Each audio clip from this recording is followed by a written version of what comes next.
الحمد لله رب العالمين وبه نستعين على أمور الدنيا والدين. الصلاة والسلام على أشرف الأنبياء والمرسلين وعلى آله وصحبه أجمعين. أشهد أن لا إله إلا الله وحده لا شريك له وأشهد أن محمدا عبده ورسوله. أما بعد. Hadirin tuan-tuan muslimin muslimat yang dirahmati dan diberkati oleh Allah Subhanahu wa taala. Kita sambung kitab kita Al-Adabul Mufrad bab 71 pada muka surat 145, hadis nombor 129. Muka surat 145, hadis nombor 129, bab 71. Sambungan daripada kuliah minggu lepas, bab berjiran dengan Yahudi. Minggu lepas kita telah huraikan berhubung dengan tajuk bab berjiran dengan Yahudi. Minggu ini sambungan bab yang berikutnya, bab Al-Karam, kemuliaan hati. Kita tengok hadisnya.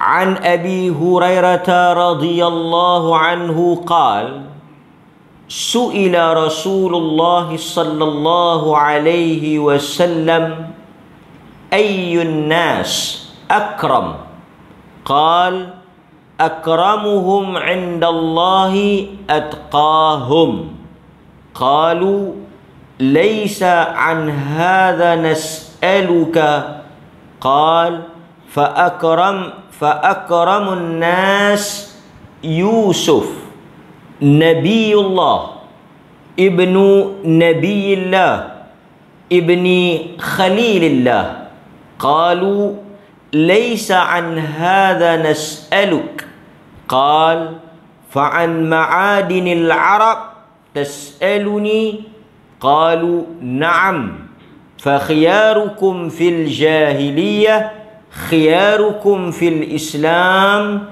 idza faqihu, atau kama qala. Hadis rawahul Bukhari. Daripada Abu Hurairah radhiyallahu anhu, beliau berkata, su'ila Rasulullah sallallahu alaihi wasallam, telah ditanya kepada Rasulullah sallallahu alaihi wasallam satu soalan yang berbunyi, ayyun nas, siapakah manusia yang paling mulia? Akram. Akram ni yang paling mulia. Sebab itu kita pernah guna perkataan karim. Karim, karam, bermaksud mulia. Abdul Karim, kan? Abdul Karim. Orang Melayu sebut Karim, Karim, Abdul Karim. Akram ni siapakah yang paling mulia? Lalu Nabi SAW menjawab, orang yang paling mulia di antara manusia ini ialah indallahi, di sisi Allah, atqahum, orang yang paling bertakwa. Orang yang paling bertakwa. Lalu dijawab oleh mereka, bukan itu soalan yang kami maksudkan. Kami bukan bertanya tentang orang yang paling mulia di sisi di kalangan manusia di sisi Allah. Bukan itu yang kami maksudkan. Lalu dijawab oleh Nabi sallallahu alaihi wasallam, jika itu bukan maksudnya, sebaik-baik manusia ialah Yusuf. Sebaik-baik manusia ialah Nabi Yusuf. Dia anak kepada Nabi Allah, iaitu Yaqub. Dia anak kepada Nabi Allah, iaitu Ishaq. Dia anak kepada kekasih Allah, iaitu Ibrahim. Dia anak nabi, iaitu Yaqub, ayah dia seorang nabi, datuk dia juga seorang nabi, Ishaq, moyang dia juga seorang nabi, kekasih Allah, Ibrahim alaihissalam. Dialah yang paling mulia di antara manusia. Qalu, mereka menjawab, laisa an hadha nas'aluk. Bukan itu juga yang kami nakkan, bukan itu juga jawapannya, bukan itu juga maksud soalan kami. Qal, maka kata Nabi, adakah kamu bertanya tentang siapakah orang yang paling baik di kalangan orang Arab? Mereka berkata, ya, itulah soalan yang kami maksudkan. Kata Nabi, orang yang paling baik di kalangan orang Arab, di kalangan orang-orang jahiliyah, maksudnya di kalangan kamu ni, bangsa kamu ini adalah orang yang ketika dia jahiliyah, ketika dia bukan Islam, dia adalah orang yang paling hebat. Dan apabila dia masuk ke dalam Islam, dia juga adalah manusia yang paling hebat dengan syarat dia memahami agama. Hadis yang diriwayatkan oleh Al-Imam Al-Bukhari. Apakah huraian ataupun maksud daripada hadis ni? Satu, kana ashabun Nabi sallallahu alaihi wasallam yahrisun ala tahsil afdal makarim wa ahsanil akhlaq, wa kanu yas'aluna an-nabi sallallahu alaihi wasallam 'anil muttasifin bi hadhihi as-sifat liyasluku maslakahum wa ya'rifu qadrahum. Hadis ini menunjukkan kepada kita semangat para sahabat untuk mengetahui dan mencapai kedudukan yang paling baik dari sudut akhlak, sikap. Maka tanya kepada Nabi, siapa orang yang paling baik kedudukannya, yakni paling baik akhlaknya, orang yang paling mulia sifatnya, kerana mereka berusaha untuk menjadi orang tersebut. Ini semangat sahabat. Mereka tak tanya siapa orang yang biasa-biasa ni, mereka tanya orang yang paling terbaik. Kerana kata para ulama, sahabat adalah manusia yang sentiasa ingin menjadi yang terbaik. Sebab itu kalau kita tengok soalan-soalan sahabat, mereka akan bertanya tentang apakah perkara yang paling afdal. Apakah sedekah yang paling afdal? Apakah amalan yang paling afdal? Apakah doa yang paling afdal? Amalan apakah yang boleh memasukkan ke dalam syurga? Amalan apakah yang terbaik di sisi Allah? Macam soalan ni, siapakah manusia yang paling mulia, yang paling besar kedudukannya di sisi Allah? Itu maksud semangat sahabat. Mereka nak melakukan sesuatu yang paling baik dan yang paling besar pahalanya.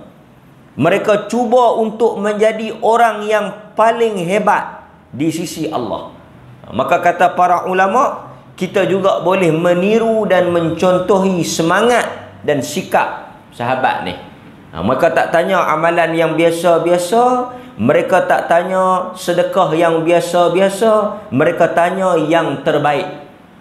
Jadi untuk menjadi manusia yang terbaik, Nabi SAW menjawab pada jawapan yang pertama, iaitu orang yang paling bertakwa. Dia tak tengok. Jadi jawapan yang pertama ni, dia berdasarkan kepada firman Allah Subhanahu wa taala, inna akramakum indallahi atqakum. Jawapan yang pertama bila dia bertanya siapa manusia yang paling baik ni, Nabi SAW kata yang paling mulia, yang paling baik, akram, adalah orang yang paling atqa, yang paling bertakwa. Ini umum, jawapan umum. Manusia yang paling baik, yang paling bertakwa. Tidak dilihat kepada kedudukannya, tidak dilihat kepada bangsanya, tidak dilihat kepada warna kulitnya, tidak dilihat kepada nasab keturunannya. Yang penting atqa. Sebab itu ada orang yang berasal daripada hamba seperti Bilal bin Rabah, Ammar bin Yasir, bapa dia sendiri Yasir, mak dia Sumayyah. Banyak di kalangan sahabat ni asal mereka hamba. Asal mereka ni hamba. Hamba ni kalau kita tengok dalam sejarah manusia, orang yang paling rendah lah, kasta yang paling rendah lah, kedudukan yang paling rendah ni hamba lah. Sebab dia ni tak lebih kurang macam barang lah. Maksudnya boleh dijual beli. Hamba ni kita boleh jual dia. Dan dia boleh diwarisi. Kalaulah hamba tu milik si bapa tu, kalau dia mati dia diwarisi oleh si anak.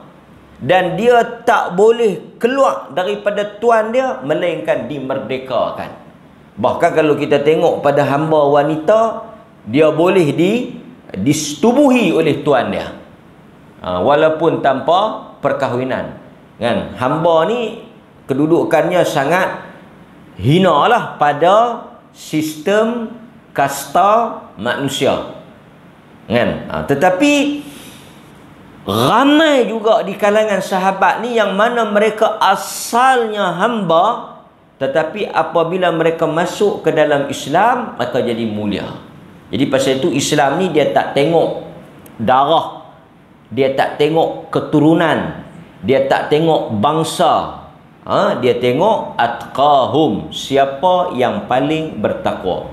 Ada hadis yang juga masyhur, popular, innallaha la yanzuru ila suwarikum, Allah Subhanahu wa taala tidak memandang muka-muka kalian, wajah-wajah kamu. Allah tak pandang rupa paras, Allah tak pandang suar ni, surah ni muka lah.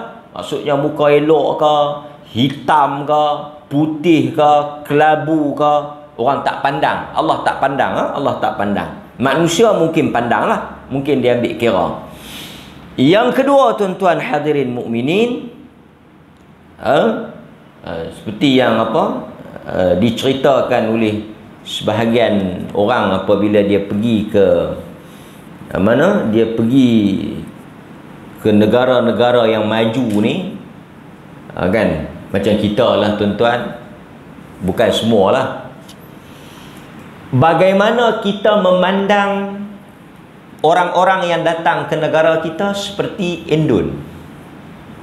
Macam mana kita punya pandangan pada orang Indon, Bangladesh, kan, Rohingya? Bila mai duduk ni kita ada satu pandangan lekeh lah, kan? Ni geng Indon ni geng Bangladesh punya ni, kan? Kita ada pandangan yang dipengaruhi oleh faktor bangsa. Ni mak-mak Bangla punya ni ngotok ni, tak guna betul mak Indo ni, kan? Jadi bila kita melihat depa ni sebagai golongan merempat, walhal mereka ni orang Islam. Dan lebih menarik, kadang-kadang di sesetengah tempat orang-orang Bangladesh ni yang kerja buruh ni, kontrak ni, Indo ni, satu benda yang bagus di sesetengah tempat, kalau kita tengok banyak jugalah, depa ni rajin mai sembahyang berjemaah. Depa ni rajin mai sembahyang di masjid ni. Indon hok kontrak hok Bangladesh yang duduk rumah kongsi ni, rajin mai sembahyang berjemaah di masjid. Pasal itu kita boleh tengok, nombor satu kita boleh kenal style kain plekat dia. Indo ni dia ada uniform dia, kan, pakaian baju kemeja, kain plekat jaluk-jaluk ni tak Bangla, Rohingya ke Indo ni. Tapi depa main masjid. Tiap-tiap waktu depa akan berjalan daripada rumah kongsi depa tu, tempat kontrak depa tu, main sembahyang di masjid. Saya ingat dulu masa Kangak Jaya ni duk buat pun banyak juga depa duk main sembahyang di Masjid Sayap ni, kan? Macam dulu masa kerajaan tak benarkan warga asing sembahyang di masjid, ramai mereka ni yang duduk main nak sembahyang pakai kain-kain plekat mereka. Jadi kerana mereka warga asing semua ni, mereka tak boleh sembahyang. Kita nampak ramai yang kata Melayu berdarah panglima pahlawan ni. Tuan-tuan boleh ambil perhatian, kan? Jadi macam tu juga kita pergi ke Mekah. Ataupun kita pergi pada negara-negara Arab ni, kadang-kadang Arab ni dia act sikit, dia action. Tempat mereka tu macam di Dubai, di Qatar, di Bahrain. Ni negara-negara yang Arab kaya. Dan banyak yang mari tempat mereka ni orang luar, orang Islam lah, tapi orang luar, orang Indo, Bangladesh, Rohingya, kan? Termasuk orang Malaysia ni, bila pergi tempat mereka, dia jadi macam hamba abdi lah. Dia ada kelas, ada kasta, kan? Dia ada kasta. Tapi dalam Islam ni dia tak ada kasta. Tapi setengah-setengah bangsa ni ada kasta. Misalkan ada sahabat yang pergi satu negara, kita tak boleh sebut lah kan, sensitif. Dia pergi satu negara, dia tulis pengalaman dia. Negara ni mengamalkan sistem kasta yang sangat tebal. Pasal tu P.Ramlee dah buat filem Antara Dua Darjat. Tu filem yang bagus lah tu. Dia kata dia pergi pengalaman dia tulis di Facebook.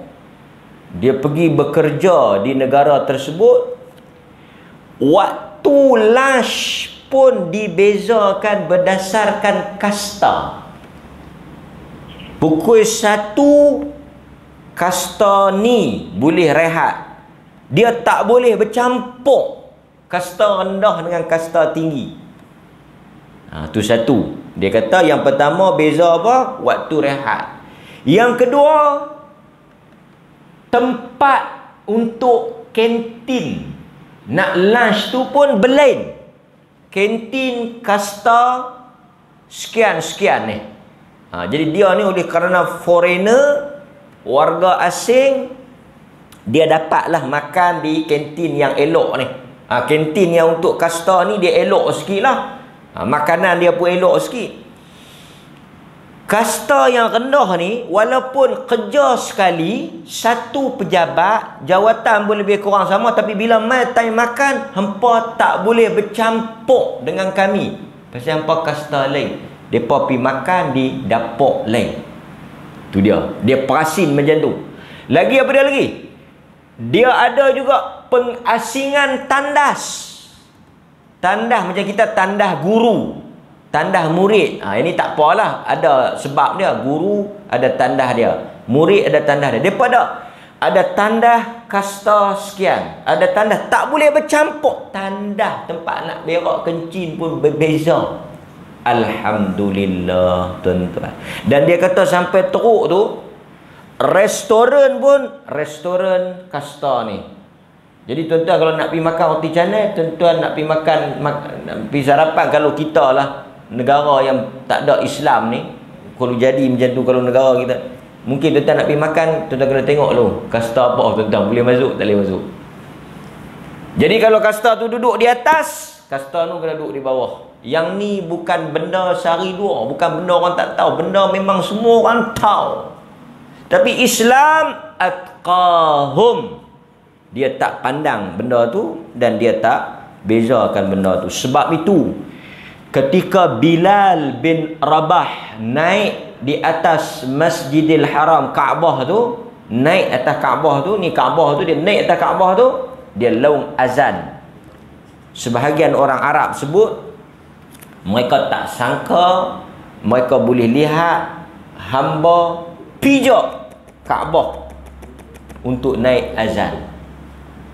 Allah memuliakan Bilal bin Rabah daripada bangsa kulit hitam. Kita orang kulit hitam ni, orang negro ni, lagilah mat black kan, lagilah kita pandang lekeh kan. Tapi itulah Bilal bin Rabah. Tapi masalahnya mereka kata, Rasulullah, kami bukan nak tahu yang tu, bukan itu yang kami maksudkan. Kalau bukan itu yang kamu maksudkan, Nabi jawab satu lagi jawapan. Nabi kata manusia yang paling mulia ialah apa? Fa akramun nas Yusuf. Pasal apa Nabi sebut Yusuf? Yusuf ni Nabi Yusuf. Kerana Nabi Yusuf ini, kata para ulama, dia mempunyai 3 benda yang bercampur. Nabi Yusuf ni ada 3 perkara yang berkumpul pada diri dia. Jadi tuan-tuan, betul betul Islam tak pandang keturunan ni, tapi dia ada kredit, dia ada kelebihan juga. Keturunan ni tak menentukan syurga kita atau neraka. Jadi tuan-tuan jangan usah hatilah. Tuan-tuan cek keturunan tuan-tuan. Oh, rupa-rupanya tuan-tuan ni keturunan mana-mana halatah tu kan. Yang tak tahu mana halah tu kan.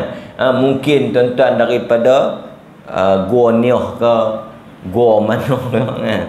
Jangan risau, jangan usah hati. Nabi kata lam yusra' amaluhu.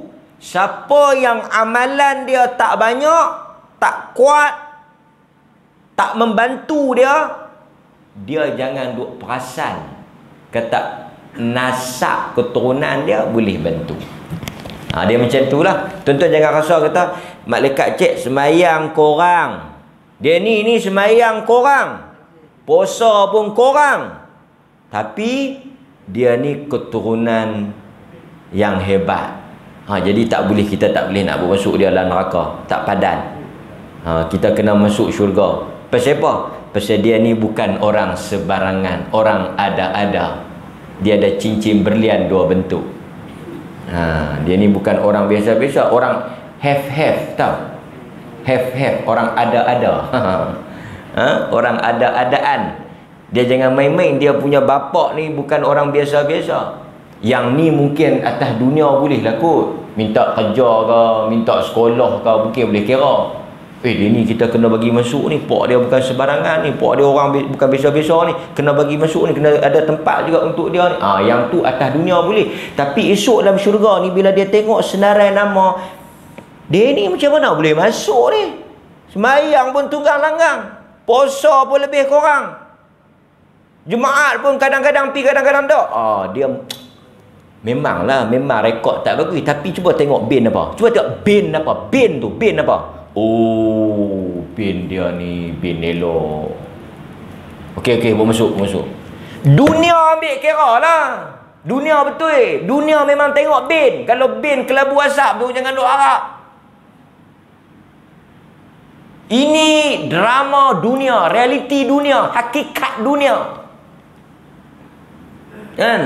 Orang akan tanya, anak siapa? Itu pertanyaan dunia. Tak apalah nak buat macam mana, dunia lagu tu. Kalau bukan anak siapa-siapa, kan?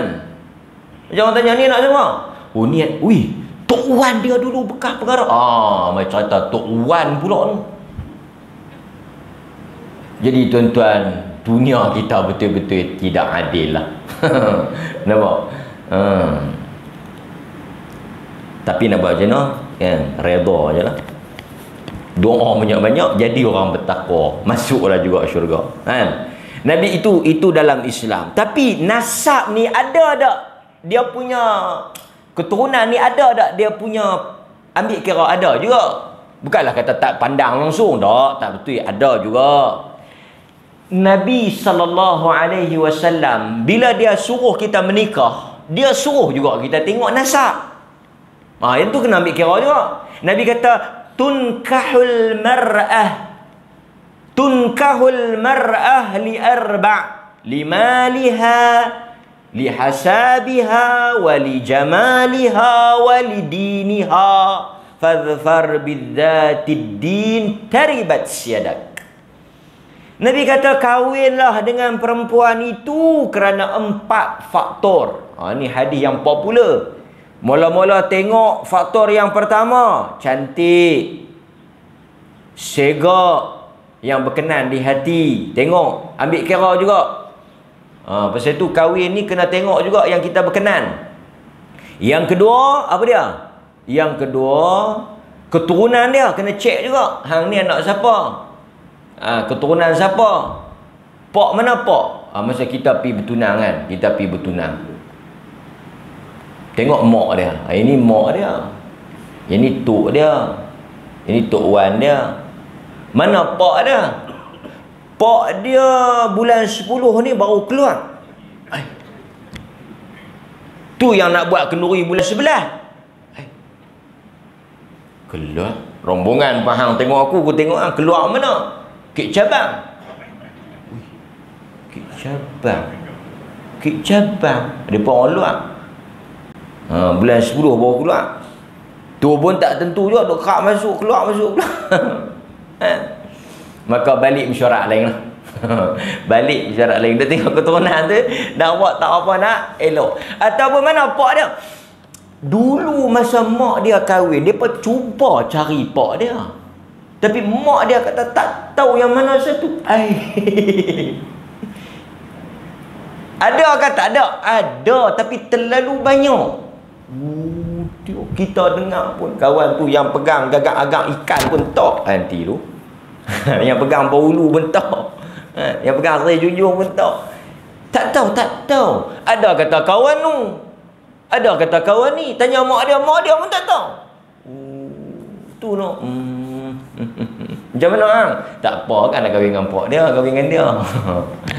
So kena tengok tuan-tuan. Tapi kalau kita pipi di rumah dia, mana pak dia? Pak dia ni pi sembahyang lohok kalau nak ikut-ikut pang isyak baru balik. Kita dengar lagu tu. Tuan-tuan bagus ni, orang masjid. Tuan-tuan bagus. Tok Wan dia siapa dia? Tok Wan dia dulu pun bekas imam. Jadi baguslah. Dia suruh ambil kira. Kerana ada faktor keturunan itu daripada keluarga yang baik memberi kesan kepada anak tersebut. Jadi ambil kira jugalah kan, ambil kira. Sebab itu kata para ulama, Nabi sallallahu alaihi wasallam daripada apa? Allah Taala bila nak lantik Nabi ni, Allah Taala telah meletakkan Nabi ni, nampak?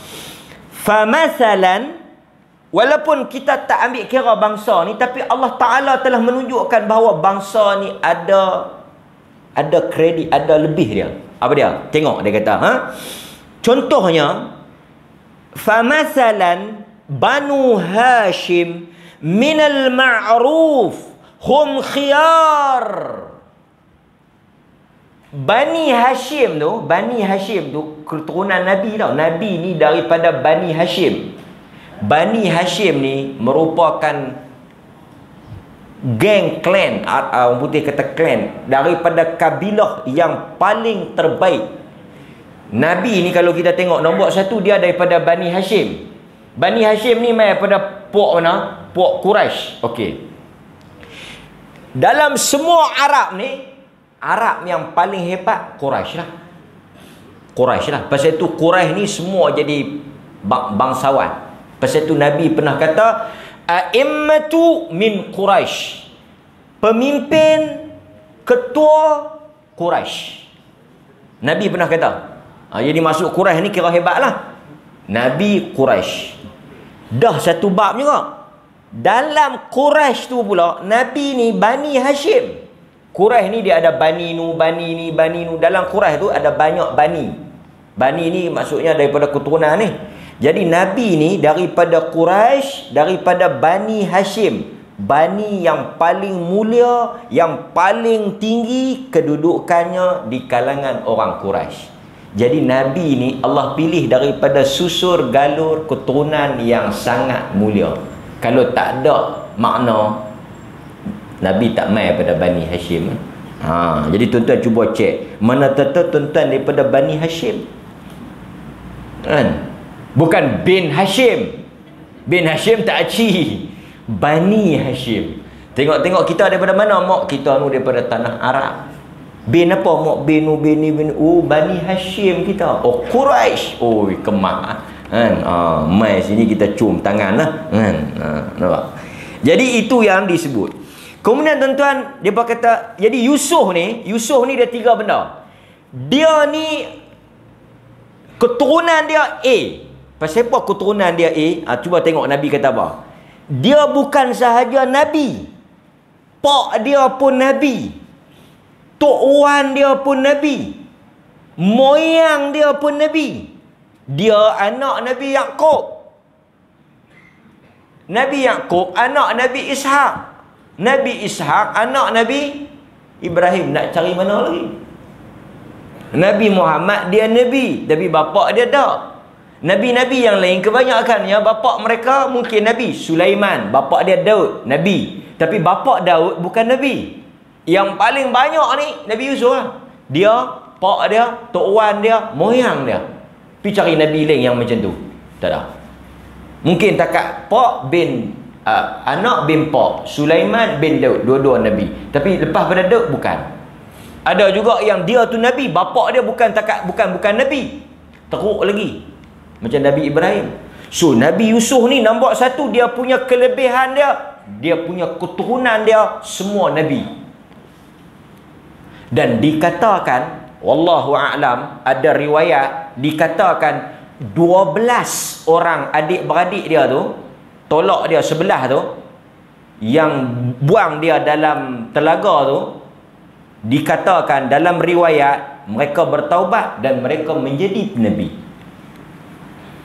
Adik-adik dia yang dengki, yang tauk dalam telaga tu bertaubat tau. Baca cerita dia tu, akhirnya mereka bertaubat, jumpa dengan Yusuf di Mesir, mereka menyesal, mereka jadi orang saleh berkat daripada doa bapak dia yang tak putus asa tu, mereka menjadi Nabi. Mereka menjadi Nabi. Tu maksudnya dia punya family very good lah. Yang kedua, kata para ulama, dia ada apa? Nabi Yusuf alaihi salam ni bercampur juga kepada dia. Yang pertama dia kata syaraf an-nasab. Nombor satu, Nabi Yusuf menang tak mana? Nasab dia. Tak ada siapa boleh challenge, tak ada siapa boleh tanknya.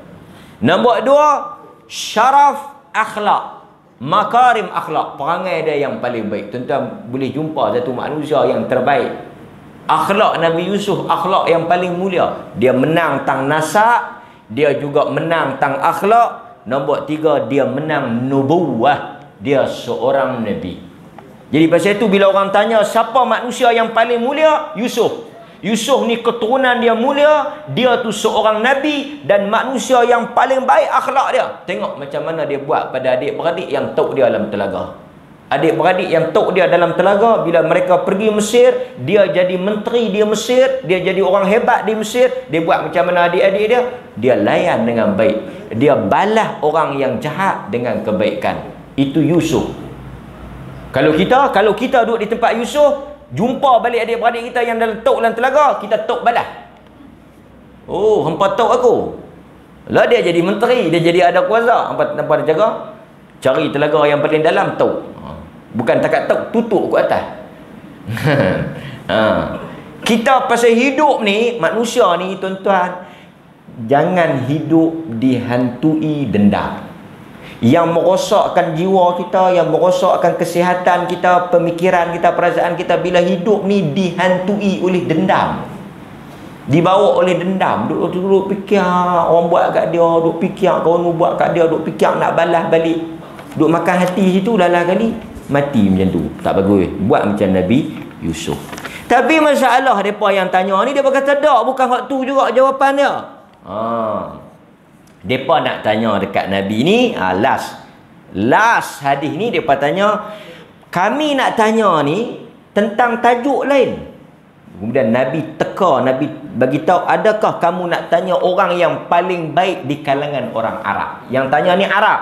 Adakah maksud kamu siapa yang paling baik di kalangan orang Arab? Bangsa kamu ni siapa yang paling baik? Naam, ya, itu maksud kami. Lalu kata Nabi SAW, orang yang paling baik di kalangan orang-orang Arab ialah orang yang ketika jahiliyah dia hebat. Pasal itu sahabat Nabi ni asal daripada jahiliyah. Khalid ibn Walid, siapa tak kenal? Samsing gedebe, memang gangster yang paling besar. Khalid, kan? Umar pun bukan calang-calang juga. Umar, Khalid, Abu Sufyan, ni semua kepala besar masa jahiliah lagi. Itu yang hebat Islam tu. Masa jahiliah dia dah jadi jaguh dah. Masuk Islam jaguh. Dia bukan masa tu ada daripada cerita.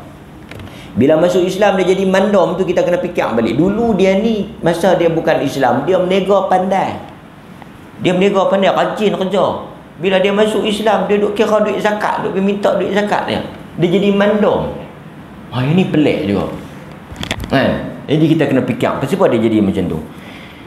Balik pada tajuk kita tadi, Nabi kata manusia ni, dalam sebahagian riwayat Nabi kata manusia ni ma'adin. Ma'adin ni ma'dan.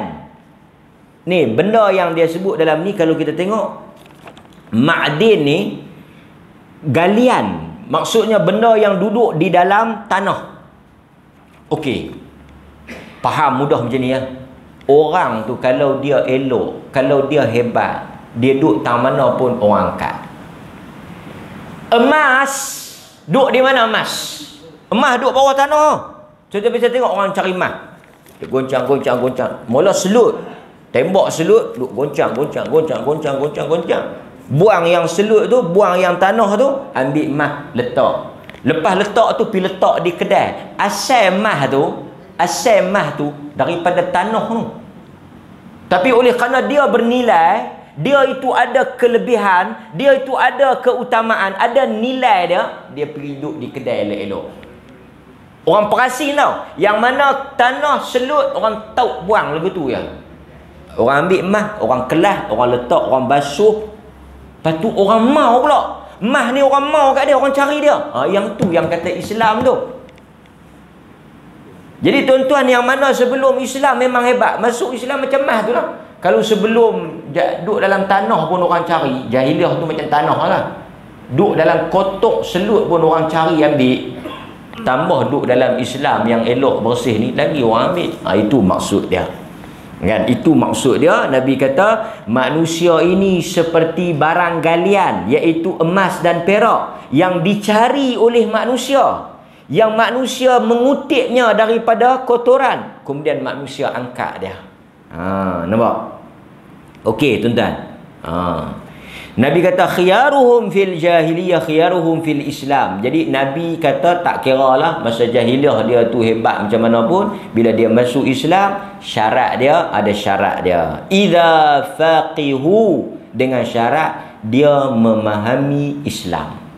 Maksudnya pimai-pimai dia balik tahu mana? Mulianya seseorang itu pada ilmunya. Faqihu maksudnya ilmu lah. Pasal itu dalam Quran banyak Allah Ta'ala puji orang berilmu.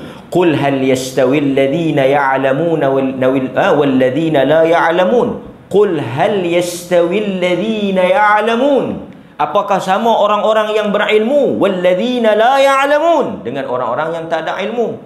Yarfa'illahu alladhina amanu minkum wal ladhina utul ilma darajat. Allah mengangkat kedudukan orang-orang yang berilmu berbanding orang-orang yang tak berilmu ni beberapa darjat. Jadi nampak? Contoh kalau tuan-tuan boleh baca satu orang nama sahabat Hasan bin Thabit. Hasan bin Thabit ni sebelum dia masuk Islam, dia jago syair, dia tulis syair. Jadi bila dia masuk Islam, dia tulis syair juga. Tapi dia jadi syair apa? Dia jadi syair puji Nabi, pertahan Nabi, Hasan bin Thabit. Jadi bila orang Arab maki Nabi, Nabi akan kata pada Hasan, jawab. Pasal dia memang teror. Bila dia teror, sebelum Islam lagi dia dah teror dah. Masuk Islam, dia gunakan keteraan dia tu untuk manfaat Islam. Jadi tuan-tuan hadirin mukminin, inilah hadis yang mana Nabi SAW memberikan satu jawapan kepada sahabat yang tanya, juga kepada kita. Orang yang baik ketika dia kafir, ketika dia jahiliah, ketika dia masih belum menerima hidayah, bila dia dapat hidayah, dia jadi bagus. Antara contoh yang paling mudah apa dia? Banyak juga saya jumpa 2-3 orang ni yang mana asal mereka ni tak apa nak elok lah. Mereka dulu penyanyi, suara mereka elok, tapi mereka penyanyi. Mereka dulu penyanyi kelab lah, penyanyi ni, penyanyi ni. Lepas tu bila mereka masuk Islam, kita tak suruh mereka berhenti menyanyi, kita suruh mereka bang. Dah suruh sedap, suruh bang, suruh pergi mengaji sikit, jadi tu imam. Mereka pun pantang nampak mikrofon lah, dia ketak kaki tu. Jadi mereka bang. Suara derah, suara sedap, pasal penyanyi dulu. Kan? Sekarang bila mereka masuk, mereka kena pergi mengaji sikit bab tajwid, ngaji sikit cara-cara nak azan, kita lantik jadi muazzin. Itu maksudnya kita memanfaatkan kebolehan dia, kelebihan dia untuk manfaat agama lah. Jadi itu maksud Nabi SAW. Pasal itu kita suka orang-orang yang ada kelebihan ni masuk ke dalam Islam. Orang kaya, orang pandai, orang yang hebat masuklah Islam. Lepas tu Nabi suka Khalid masuk, Nabi suka siapa dia? Muawiyah bin Abi Sufyan masuk. Bila mereka masuk, ada kelebihan untuk Islam. Jadi mudah-mudahan tuan-tuan, Allah Ta'ala memberikan manfaat ilmu pada kita dan Allah memasukkan kita ke dalam golongan yang terbaik di kalangan manusia di akhirat esok. Saya sudahi dengan astaghfirullahalazim li wa lakum wa billahi taufiq wal hidayah. Assalamualaikum warahmatullahi wabarakatuh. Ada